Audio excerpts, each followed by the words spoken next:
Namaste, hello, and a very warm welcome to UPSC for everyone. My name is Abhinav, and in this video, we are going to discuss selected topics from the Hindu and Indian Express. Now, we are going to discuss the following topics. First, we'll discuss about the hypersonic technology demonstrated vehicle, which has been recently successfully test fired by the DRDO. Then we'll also learn about Kiran, which is a 24/7 toll-free mental health rehab helpline which has been recently launched. Then we'll also get to know in detail about the Naga conflict. This issue is constantly in news these days, so we'll take a detailed look at the issue starting from its history to the current status. Then we'll also see the reasons for the highest August rainfall that has happened in 2020 since 1926. And we'll also see what the 20th amendment to the Constitution of Sri Lanka holds for that country. Let's get started. So the first topic is hypersonic cruise vehicle test, and that puts India in elite club. Now till now, there were only 3 countries which had this technology. Those countries were USA, Russia and China. Now with this successful test, India is also a member of this elite club. Now in this topic, we'll explore various things like what is HSTDV or HTDV. We'll also know what is a cruise vehicle or a cruise missile. We'll also see what is hypersonic. So let's see. So DRDO successfully flight tested the hypersonic technology demonstrator vehicle, and this has been indigenously developed with a special engine known as the scramjet propulsion system. So we'll also get to know what is the scramjet system. Now with this technology, cruise missiles can travel at hypersonic speed, and the HSTDV that the DRDO tested, it could actually travel at 6 times the speed of sound, and this translates to a whopping 7,408.8 kilometers per hour. Now let's see what is HTDV or the HSTDV. It is basically an unmanned aircraft which is built for flying at hypersonic speed. Now the next question comes is, what is hypersonic speed? So any speed which is greater than Mach 5 or which is greater than 5 times the speed of sound is the hypersonic speed. Again, what is the speed of sound? Under standard conditions, that is in dry air at 20 degrees Celsius, it is 1234.8 kilometers per hour. And this is basically equal to 1 Mach. This is called the Mach speed. So there's also a classification of speed on the basis of sound barrier. This 1 Mach is called sound barrier. So any speed which is less than 1 Mach is known as subsonic. Equal to 1 Mach is called transonic. Greater than 1 Mach but lesser than or equal to 5 Mach is supersonic, and greater than 5 Mach is hypersonic. Now is HSDTV a weapon? No, it is not a weapon. It basically has dual application. Dual application means that it can be applied for both military and civil purposes. Civil purpose like space technology. So it is not a weapon in itself, but it is being developed as a carrier vehicle which will basically carry the weapon and transport it to the desired target. Now how does it work? Now this basically has 2 parts. One is a launch vehicle, another is the cruise vehicle. So launch vehicle, what it will do, that it will launch the cruise vehicle up to a particular altitude and up to a particular speed, and after that the scramjet engine will automatically start and then the cruise vehicle will take over. So this HSTDV cruise vehicle is mounted on a solid rocket motor which is nothing but the launch vehicle, and it takes it to a required altitude. Once it attains the number of Machs or the speed, the cruise vehicle is ejected out of the launch vehicle, and at this point the scramjet engine is automatically ignited. So it works something like this. There's a lift off and then there's a boost phase in the launch vehicle. Then after reaching the altitude, there is a separation and the cruise vehicle takes over. Now the question is, what is a scramjet engine? Now scramjet engine is basically a jet engine. If you must have seen an airplane engine, it's like this. It has a fan and a long part, and here is the engine. Now this fan takes in air and it blows out air to keep the engine cool. Plus it works on the principle of aerodynamics. Now how that works is that you need to have a lift off pressure to basically get the plane up in the air. The pressure below the wind should be more than the pressure above the wing, and that is how the lift off takes place. So this is all happened through the engine and the wings. So this scramjet engine has a special ability. It can take air at a very high speed, right, which is much higher than the speed of sound, and the air that goes in is supersonic, that is more than 1 Mach, and what comes out is hypersonic, that is more than 5 Machs. Now the unit that the DRDO tested, it can achieve up to 6 Machs, right? I've already told you. Now with this technology, there are certain disadvantages like the very high cost and high thrust to weight ratio. High thrust to weight ratio means that more fuel needs to be put in for the liftoff, and then it will compromise the design of the vehicle or the missile that is being formed. So these are the things that we have to work on. That is why it is only a demonstrator vehicle. But in the next 5 years, we should be able to put it into practice. Now, what is a cruise missile? Cruise missile is like a UAV. UAV like a mini plane which is remotely operated. So like a mini plane, it has a guidance system. It has a payload. Payload is the weapon. It has the aircraft propulsion system that moves it. It has an airframe, looks like a plane, small wings, and the flight control system.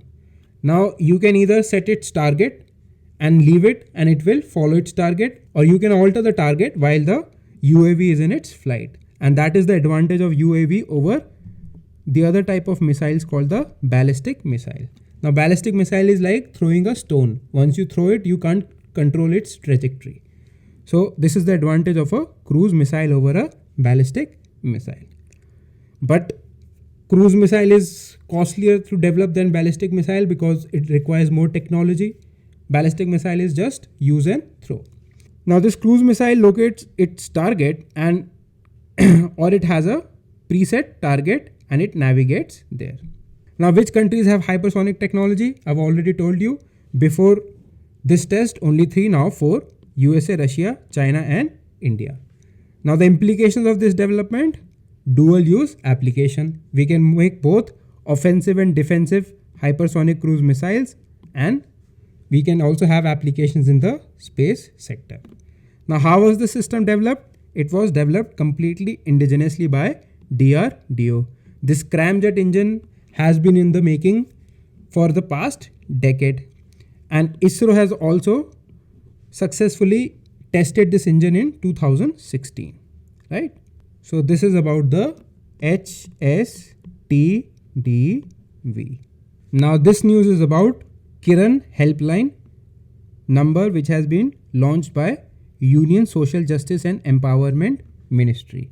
This is the number that can be dialed to access this helpline. Now first of all, mental health is a neglected topic in our country. More so, it is considered a taboo to be openly talked about. So there are many people who have mental health issues, but they don't really come out and talk about it because they feel that they would be ridiculed or people would call them names like crazy or pagal, and that actually aggravates the problem. Especially in our country where many cases go undiagnosed, and one must understand that without a healthy mind, you cannot have a healthy body. So if you have a problem, you should talk about it.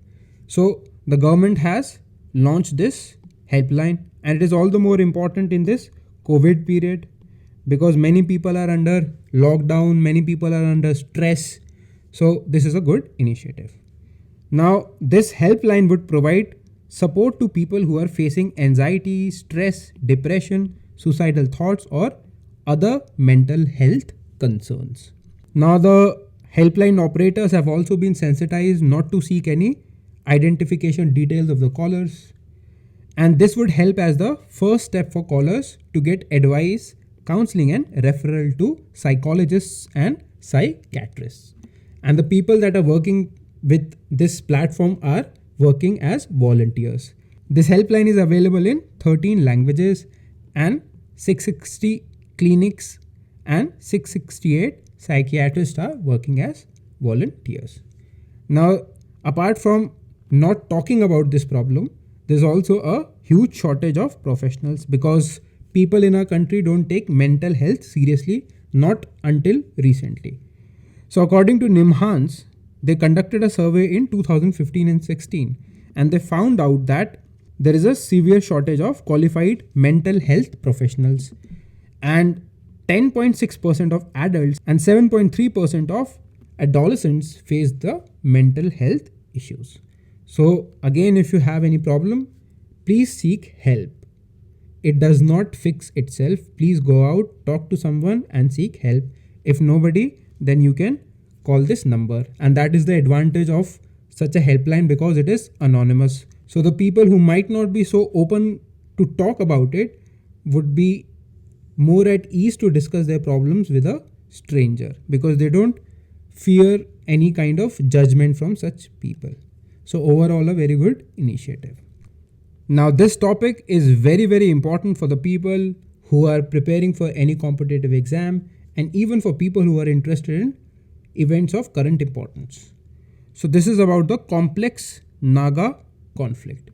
First of all, let us see the background of this Naga political issue. So basically, the British annexed Assam in 1826.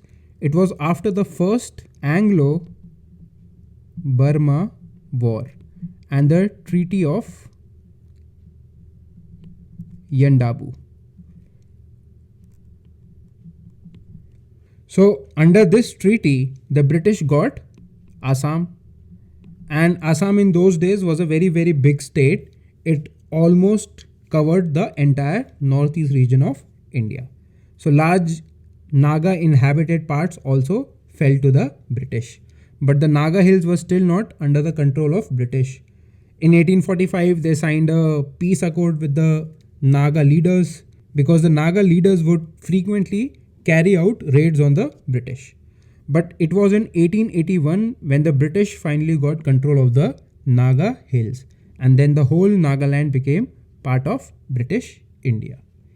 Now, the Naga people have always identified themselves as being different, and the first sign of Naga resistance was seen in the formation of Naga Club in 1918. Now, this Naga Club, it gave a submission to Simon Commission, which visited India in 1929, and they said that we want to be left alone and we want to determine ourselves in our ancient ways. Now, the Simon Commission came to India in 1928-29. It was basically under the Government of India Act 1919. This act had a specific clause that after 10 years there would be a commission to review the constitutional development in India. So the Simon Commission came under the Government of India Act 1919.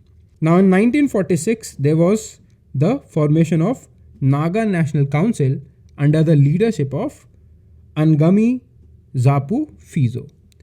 And this group declared Nagaland an independent state on August 14, 1947.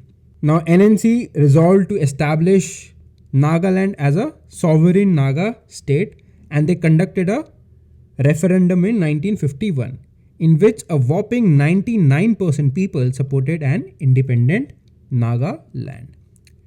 But Government of India did not agree and there were problems. So as a result, an armed movement started, and it began in 1952. Basically in March 1952, Mr. Fizo formed an underground Naga Federation government, and the Naga Federal Army. Now, in reaction, the government of India sent the Indian Army to crush the insurgency, and in 1958, it enacted the Armed Forces Special Powers Act, or the AFSPA. Now, under AFSPA, the armed forces have extraordinary powers, right? So, they were able to crush or bring it under control, this armed movement. And it's not as if the government was only dealing with the Naga people with force. They adopted a carrot and stick approach. So there were also peace efforts. And when did these peace efforts start? They started almost simultaneously with the resistance. In June 1947, the Naga Akbar Haidari Agreement was signed. It is also called a 9-point agreement. It was signed by the NNC and the governor of Assam, Mr. Akbar Haidari. Now, as per the agreement, the Nagas had the right to develop themselves according to their free expression. But this agreement was rejected by Mr. Fizo because this agreement gave wide powers to the governor of Assam. Then in July 1960, there was a 16-point agreement with the Naga People's Convention, another group. And under this 16-point agreement, Nagaland was upgraded to a state in 1963. The Naga Hills part, which was a district of Assam, was upgraded to a state. Now, it was seen as a major accommodative tactic, but it was not successful. The insurgency continued. So, in 1964, there was a ceasefire agreement, and it was still not successful. And in 1975, there was Shillong Agreement, which was again signed between the Nagaland governor LP Singh and the underground leaders. Now, these leaders signed this agreement because they were constantly under pressure from the security forces. Now, due to signing of these accords, a new group came up known as the Nationalist Socialist Council of Naga Lim, or the NSCN. Now, at this point, one must also know what is Naga Lim. This Naga Lim is a long-term goal of NSCN-IM. Basically, over the years, this NSCN group split into various factions, the important ones being NSCN-IM, Isaac Muiva, and the NSCN-K, that is Khaplang. And Government of India signed a peace accord, or the Naga Accord, in August 2015 with the NSCN-IM. Now, this Naga Lim is a long-term demand because N in this NSCN stands for Naga Lim. Now, Naga Lim is a huge territorial entity. It not only covers the area of Nagaland, but also the areas of adjoining states and even Myanmar where Naga people live. Basically, it involves Nagaland, Myanmar, Manipur, Tripura, even some parts of Mizoram, Assam and Arunachal Pradesh. So this Naga Lim issue has both national and international dimensions. So basically, Naga Lim comprises of all contiguous Naga inhabited areas, as you can see. It has several districts of Assam, Arunachal, Manipur and a large tract of Myanmar as well. At one part, they also claim some area of China, but that is a long shot. The map of Greater Naga Lim basically covers an area of 1,20,000 square kilometers, of which the Nagaland area is only 16,500 something square kilometers. So you can see they are asking for a very large area. Now, this demand has put other states at unrest because they don't want the center should sign an agreement with Nagas, which basically compromises with their own territorial integrity. At this point, you must also know that it is only the union government that can create a new state or alter the boundaries of existing states. So the government of India is in its full powers to, under Article 3 and 4, is in its full powers to alter the boundaries of northeastern states. So were it to sign an agreement with the NSCN or any Naga group and accept the demand of Nagaland, it will change the political geography of the region, and it will also give rise to many new insurgent movements from other states. So it's basically a two-edged sword for government of India. Now, these claims as I've already told you, have kept Assam, Manipur, and Arunachal wary of peace because they fear that they might lose their own territories. And the beauty is that Nagaland Assembly has endorsed the Greater Nagaland demand couple of times, as many as 5 times. Just see this area of Nagaland. This is Nagaland, Manipur, some area of Mizoram, again Tripura, Assam, Arunachal Pradesh, and Myanmar. So it is a very politically sensitive demand.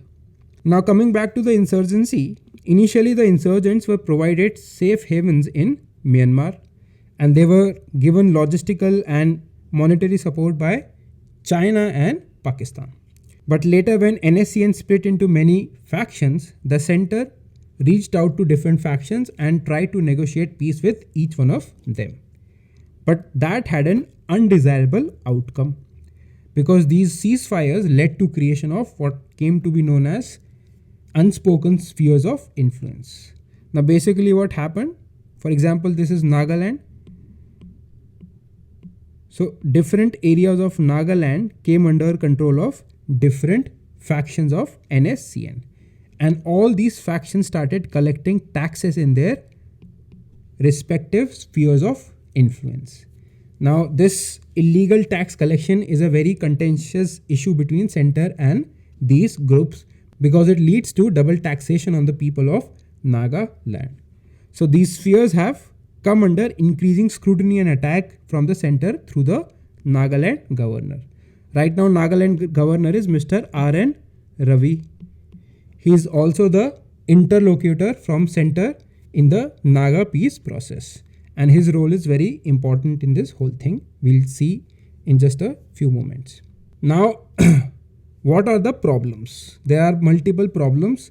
First of all, you must know that this Nagalim demand is very unrealistic because taking such a decision would be a political suicide for any government, and even if a government was bold enough to take that decision, it would create unrest in the whole northeast region. So that can't really happen. So whatever has to happen within the state of Nagaland. Second is that there are multiple groups in Nagaland. Like I told you, NSCN split into multiple groups, and these groups don't exactly see eye to eye. In fact, in the past, there have been many instances of violence and killings between these groups. So the center signed the peace accord in 2015 with NSCN, IM, the Isaac Muvia faction, but that ignored the other groups. Now other groups also got agitated that why are you not including us in the peace deal? We are also stakeholders. So center reached out to other groups and enlarged the peace process by roping in 7 other Naga insurgent groups under the umbrella of Naga National Political Groups, NNPG, or simply the NPG. Now there are serious frictions between the NPG and the NSCN IM. They don't see eye to eye. For example, on issues like Nagalim, they don't agree on what Nagalim should be, and they basically have a tendency to oppose each other. Another important factor is that NSCN Khaplang, NSCN K, whose cadres are still in Myanmar, they have not joined the formal peace process.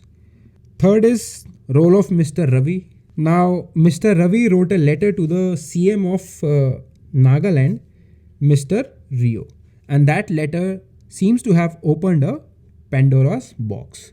It basically touched upon the extortions in the names of taxes, which has been a very thorny issue in the Naga problem. Now, Mr. Ravi, he expressed his anguish in the letter. He said there is a rampant culture of extortion and there is a collapse of general law and order situation in Nagaland. He further said that organized armed gangs are running their parallel tax collection regimes. Now, these are very strong words and it ruffled many feathers in the Naga political circles. But one of the major aims of NSCN IM has been to acquire a formal recognition for this informal tax collection practice. But this letter has put that into spot. So that has offended NSCN. So first, it is offended by being branded an armed gang because they see themselves as Liberation Army or an insurgent group. They don't want to be called an armed gang. Then they say that Mr. Ravi is trying to downplay the Naga issue by stating that the whole issue is a law and order problem. And recently there have been military actions against the cadres of NSC and IM, which has also offended them. And to add salt to the injury, there was a recent directive by the Nagaland government. It basically asked its employees to self-declare membership of any of their close relatives with underground groups. Now this is particularly contentious because Naga society is socially still a tribal society. It is close-knit society and everybody is related to everyone. For example, if you are a Naga, you really can't say who is your cousin, and even if he's your cousin, you know that he's your cousin. You really don't know his political inclinations. So this really offended the people at large and NSC and IM in particular. Now there is also a debate and controversy about the interpretation of sovereignty. Now the peace accord that the center signed with the NSC and IM in August 2015, the Naga Peace Accord, the government of India never released that accord into public domain. But recently NSC and IM released their own version, which has not been verified by Government of India, so we really can't say. So that document says that Government of India in principle accepted the demand of shared sovereignty, and it also accepted the demand of a separate constitution and a separate flag. Now this is something that is very hard to digest, but I really can't comment on it because this is not the policy of Government of India, whatever political party may be in the power. So demand for a separate flag and constitution has been a key hindrance in building trust among the parties because they want that, but Government of India would not be ready for such a demand, because if they accept that demand, then again it will open a Pandora's box. What Government of India can do, or what they are offering, is there are already special exceptions under Article 371 for Nagaland. Then they can give them greater autonomy under the 4 pillars of constitution like Schedule 6 or some other mechanism, but a different constitution or a shared sovereignty is not at all possible. Now the states which are contiguous to Nagaland, they also have a problem because, for example, hypothetically, if Government of India were to agree to the demand of Nagaland, as I've already told you, it would create a huge problem because only the Government of India under Articles 2, 3 and 4 can alter the boundaries of state, rename the state, etc. And for that, they don't even need a constitutional amendment. Those changes can be introduced by simple majority in the parliament. So that is also a very big problem. So these states are apprehensive that if the greater Nagaland demand is accepted, then it would also impact their own territories. Another problem is managing the weapons of NSC and IM camps. Now NSC and IM has signed a ceasefire agreement, and as a ceasefire group, its cadres are allowed to have weapons in the name of self-defense, but those weapons are to be confined within their demarcated camps. Now what happens, some influential cadres, they are seen moving with weapons in civilian localities, and that leads to many problems like law and order problem, intimidation and threat. So this is also not acceptable. So this is about the Naga issue. We'll keep updating you as new developments take place. Now this topic is about highest August rainfall since 1926 as per the IMD or the Indian Meteorological Department. Now I'll give you a rough idea because explaining the whole monsoon will take a lot of time and we'll cover that in a separate video. Suppose this is the Indian Peninsula, this is Arabian Sea and this is Bay of Bengal. Now these monsoon winds, they basically come from southern hemisphere and they are attracted by development of what is known as low pressure systems.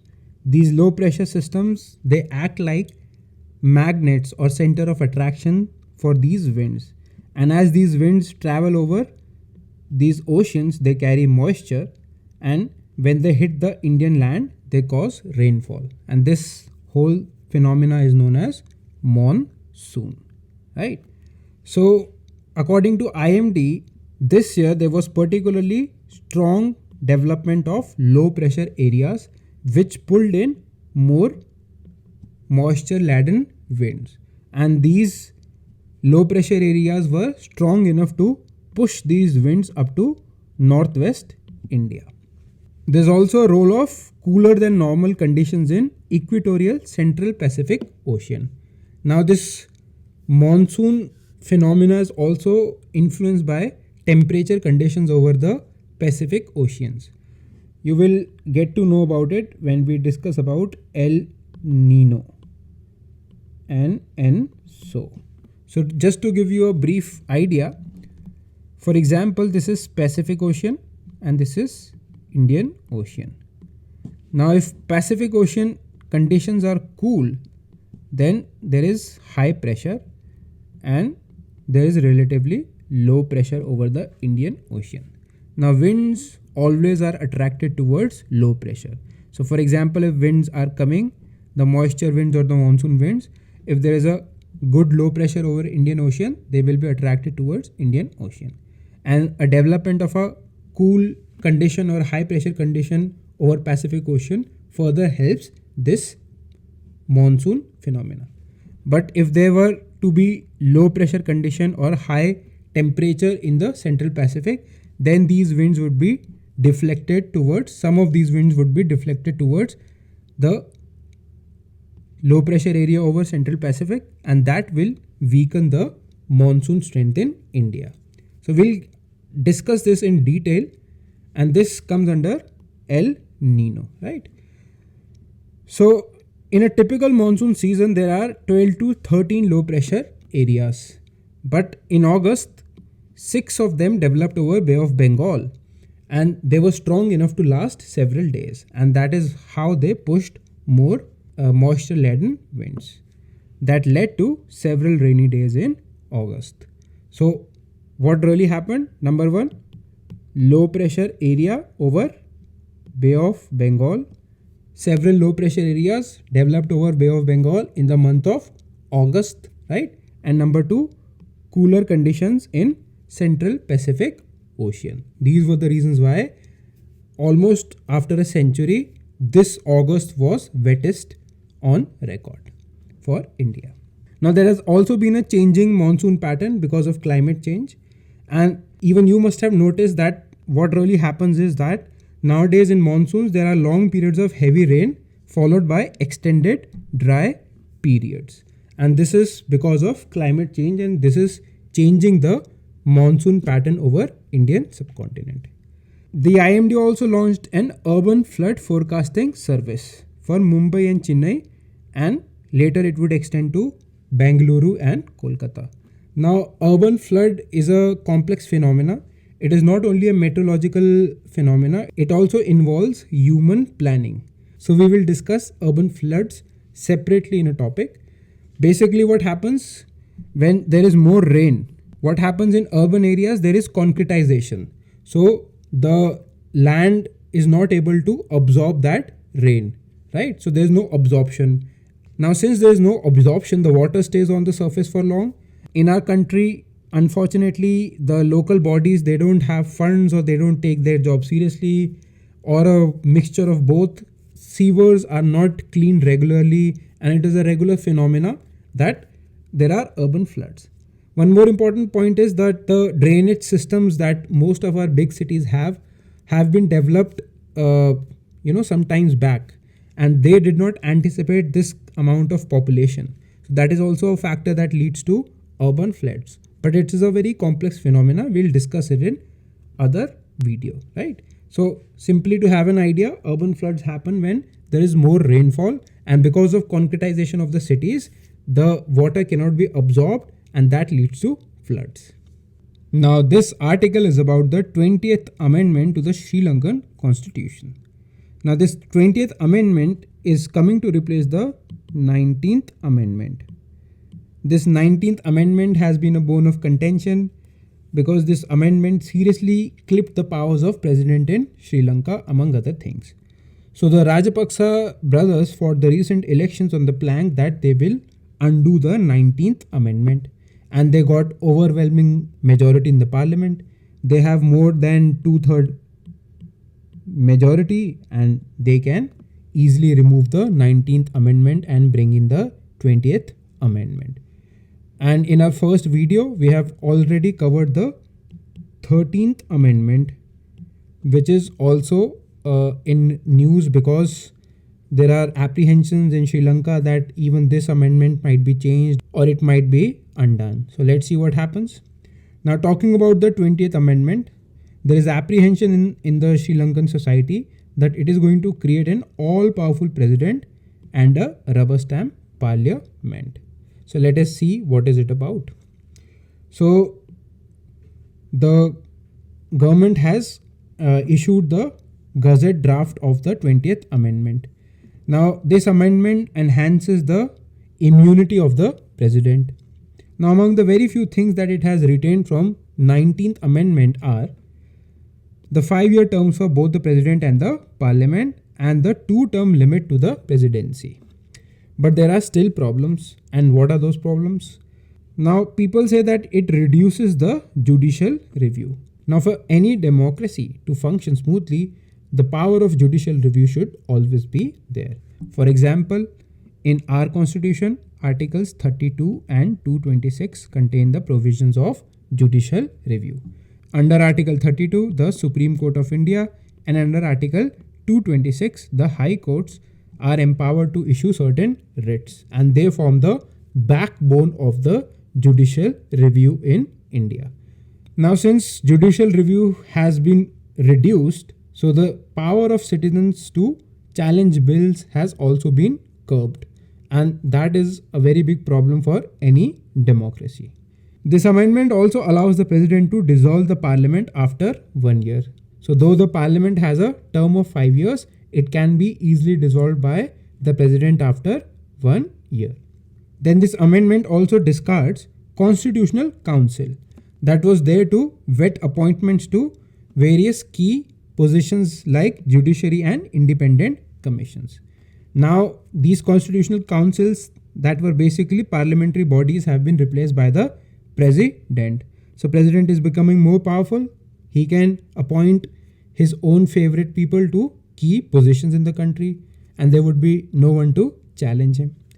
So in a way, it makes the president way more powerful, and it drastically reduces the authority and functions of the prime minister. So that is why it is being said that this amendment will lead to the creation of an all-powerful president and a rubber stamp parliament. Let's see if these doubts have any merit, and let's see what happens in days to come.